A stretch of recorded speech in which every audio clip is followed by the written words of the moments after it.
I think it's more like climate change in the way you described it, and it's become more of an in thing to talk about. And the media likes to grab a storyline that they can make a nice headline around, and may or may not tell an accurate story to back it up. Andrew Dewey is a master beekeeper certified by both the Eastern Agriculture Society and the University of Montana. He is a master gardener volunteer and teaches courses in the Hancock County and Machias at the University of Maine. He has been a hobby beekeeper since 2001 and has a beehive presence in 4 different yards. But before we go more in depth, we want to tell you more about what it means to BEElieve. When we first started this project, we wanted to focus on the overall population of bees and their recent placement on the U.S. extinction list. Our original intent was to draw attention to what would happen to a local and national food sources if populations were to deplete. But what if what we thought wasn't actually as demanding of a problem? The more in depth we went and the more questions we asked, it only seemed to make more questions emerge. Where it is true that bees pollinate a lot of our crops and food sources, there is not one bee that is single-handedly responsible. There are over 20,000 species of bees that have different roles and do different things. And despite what you might see in some animated films, bees are not the only species alone responsible for pollinating our plants. What? Different species include the bumblebee, the honeybee, the burrowing ground nesting bee, and the sweat bee. Depending on the colony and species, each individual bee has its own task according to their species' job role. When we did more extensive research, we found that out of the thousands of species out there, only 7 were put on the extinction list. If there's only 7, could we be facing an economic crisis, or are we just overthinking this? DreamWorks' Bee Movie is a story about a bee who sues the human race for taking the bee's honey without permission. The bees ultimately go on strike and win a case against the human race for them to stop stealing their honey. The court finds in favor of the bees! The bees stop production and stop pollinating trees and plants. Soon the movie shows how all plant life is dying.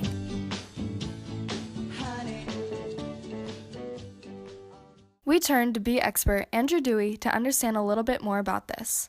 He mentioned that the video did not accurately depict what would happen if bees hypothetically went away or stopped pollinating.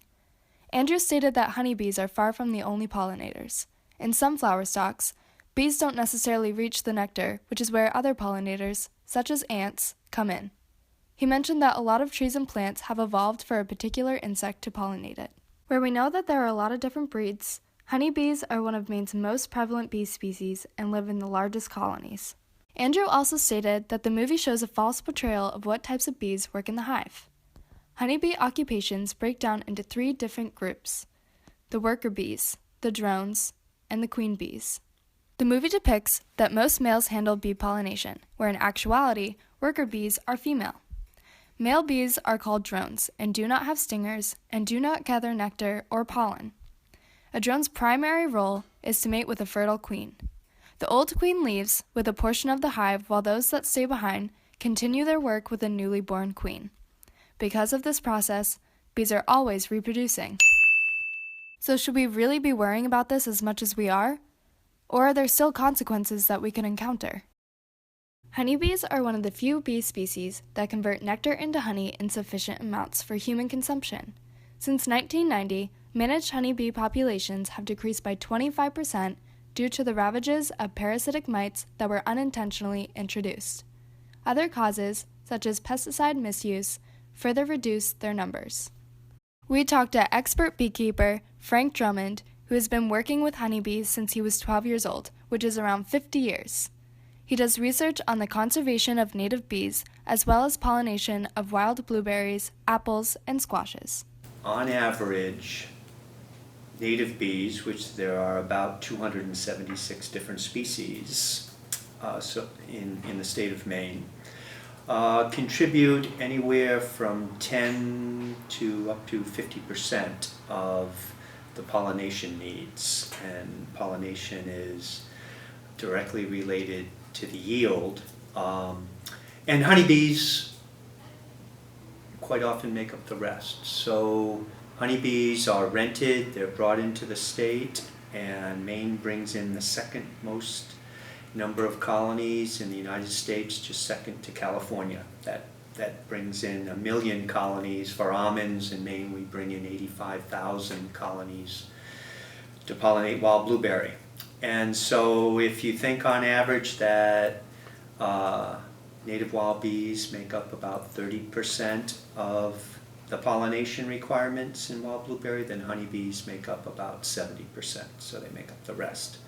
But that varies in some fields. Honeybees make up almost all of the pollination, and in other fields they make up none of the pollination because some farmers don't rent honeybee colonies and they just depend on the wild bees in their fields.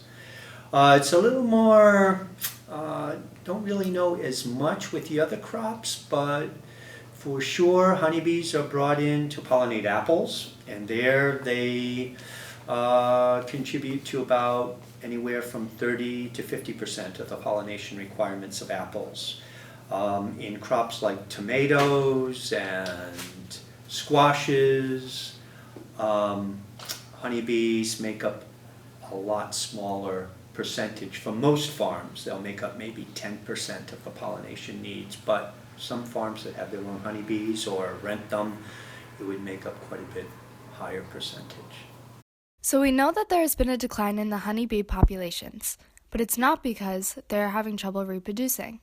Recent research has shown that incorporating more sustainable practices can increase the vitality of the species. There are a lot of different risk factors that are responsible for the decline. Bee populations are declining as a result of multiple interacting causes of death, which is human-induced. By developing cheaper, more environmentally friendly methods, and by keeping a clean, flower-rich, and diverse landscape, we can help sustain healthy plant life and keep certain friends of ours healthy. So whether or not we will see a huge depletion of honeybees in the future, it is important for us to understand that our actions affect the environment more than you may believe. We believe in environmentally healthier regimens to save more than our crops. We believe we can make a difference, and we believe you can too.